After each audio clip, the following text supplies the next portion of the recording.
Now, so summer months are coming. We're going to be spending a lot more time outside, and that includes our pets as well. So, do we know about the common outdoor hazards which could cost you hundreds of pounds in vet bills?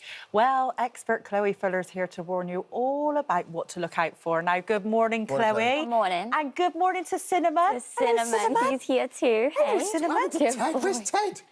Ted is in the wings, he's waiting, but we are training Cinnamon up so that you? Ted can enjoy his retirement. Oh, I see. Oh, lovely, lovely. So Cinnamon and Ted, good friends? Yes, absolutely. They absolutely adore each other. Ted says, retirement? I know.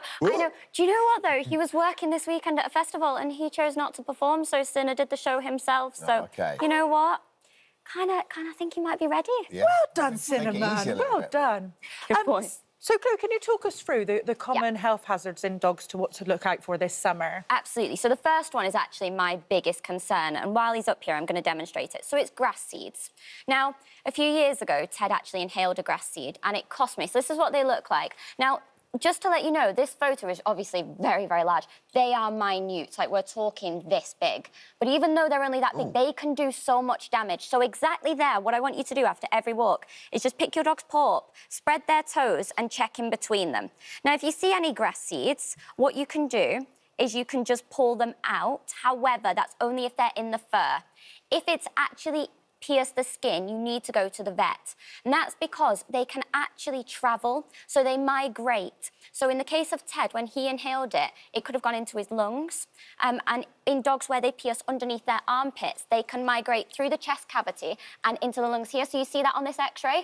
So this had pierced just underneath this dog's armpit, and it had travelled all the way into the lungs. And same with the paws, it can go all the way up the forearm. And in fact, there was one x-ray that we saw that had gone all the way up here into this dog's arm. So it's really, really concerning. So we need to make sure that we're keeping an eye out for those. Every walk, check your dog's ears, armpits and paws. And Chloe, if it goes into the lungs, do they have to have surgery then? Yeah, and it can be quite tricky because the thing is, it's not an obvious wound. Would you like to come up and cuddle? Is that what this is? Let me move back for you. Oh, he wants to cuddle. Come on then.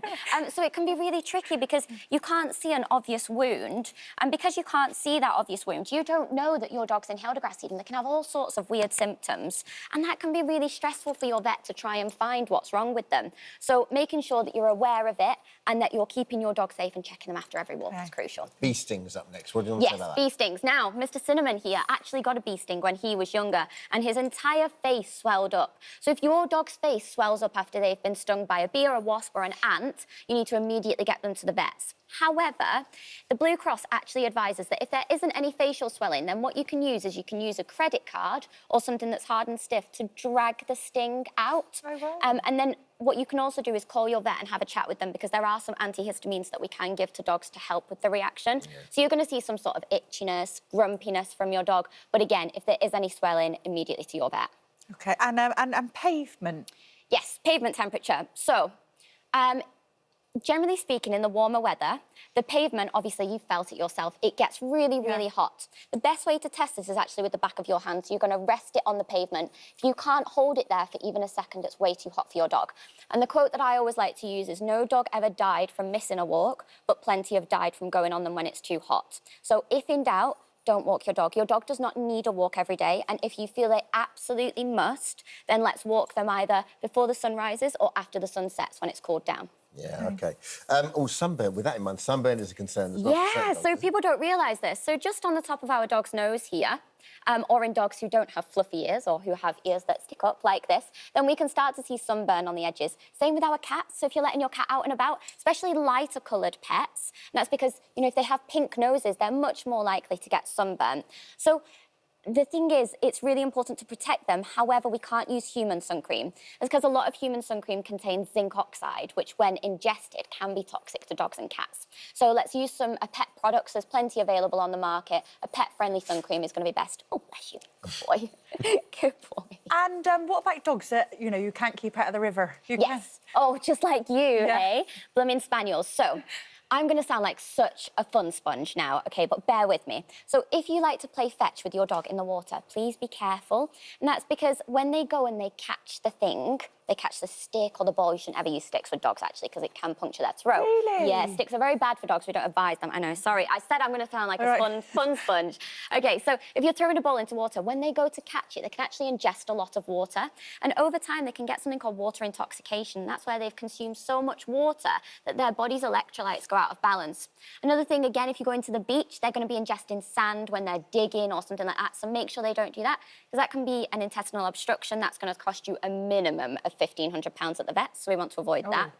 Palm oil. Before you let your dog off at the beach, I think we've got a photo of it. Just be careful, right? So palm oil can wash up on the beach. Sometimes it looks like this, and sometimes, I think this might be the blue-green algae, actually, but we should have a photo of the palm oil, too. And palm oil, it looks a little bit like coconut oil, so it's like a white, chunky, hardened oil texture. And when it washes up on the beach, a lot of dogs will try and consume it. And the problem with that is that it's actually toxic to them. It can give them pancreatitis. And just be mindful if you ever give your dog peanut butter, because that also can sometimes contain palm oil, too. Yeah, so make sure that you avoid it. And lastly, blue-green algae. So that was what we just had a photo of. I think that was palm. Yeah. Have we got blue-green? Blue-green algae. OK, so palm oil can also be the whiter, chunky texture. It really depends. So this here, blue-green algae. Now, it doesn't always look as obvious as this. It can sometimes be hidden. So if in doubt, if your dog comes out of the water and you think, oh, you've got some algae on you, immediately we need to rinse them down, take a photo of it, send it to your vet, consult with them, because it can actually cause some really nasty side effects for them. It's a hard one, though, because you don't want people not to take their dogs for a walk. This is the thing. This is the thing. Yeah, one of the great joys of having a pet. Well, the other thing is I'm telling you to make sure you're keeping your pet cool. So you're putting them in the water to cool down, and I'm going, whoa, hang on, be careful when you put them in the water. No one mentioned Fun Sponge on this one. I'm sorry, honestly. Fun Sponge. And lastly, just gardens. Spring flowers, cocoa mulch, pesticides, what you... Yeah, so now I'm going to say you can't even let your dog in your garden, obviously, of course. Don't take them on a walk, No, just moderation, just be careful with them. So certain bulbs, certain spring bulbs, like crocuses, tulips, daffodils, can be toxic to your dog when they eat it. Also bluebells, so be mindful of those. But we need to protect our bluebells anyway, so let's keep them away from them. Now, we've just got some here, actually, on the table. A lot of people have been using this in their garden, you know, in, like, flower beds and stuff like that. This is cocoa mulch, and it's great for your garden, terrible for your dog or your cat. So that's because, as the name would suggest, cocoa mulch, it contains cocoa. And cocoa contains theobromine, which is what makes chocolate toxic to dogs too. So we want to make sure that we're avoiding using that in our garden. Would dogs naturally kind of eat that just out of curiosity? Or? Yeah, well, if you throw sticks for your dog, it's got quite a barky texture. Gotcha. So they absolutely... Do you get it? Barky texture. Very good. And then lastly, slug pesticides. So if you do have any flowers that you want to protect, just make sure that any pesticides you're using are pet safe, because a lot of the slug pellets aren't safe for your dog or your cat. So we want to make sure that they're not at risk of consuming anything toxic. And I love your colour, Cinnamon. It is very beautiful. He's a very fancy boy, isn't he? Very, Beautiful boy, Look isn't he? Oh, he just knows how handsome he is. Look, he's like, yeah. He does, doesn't he? Yeah. What's that? What did you say about me? No.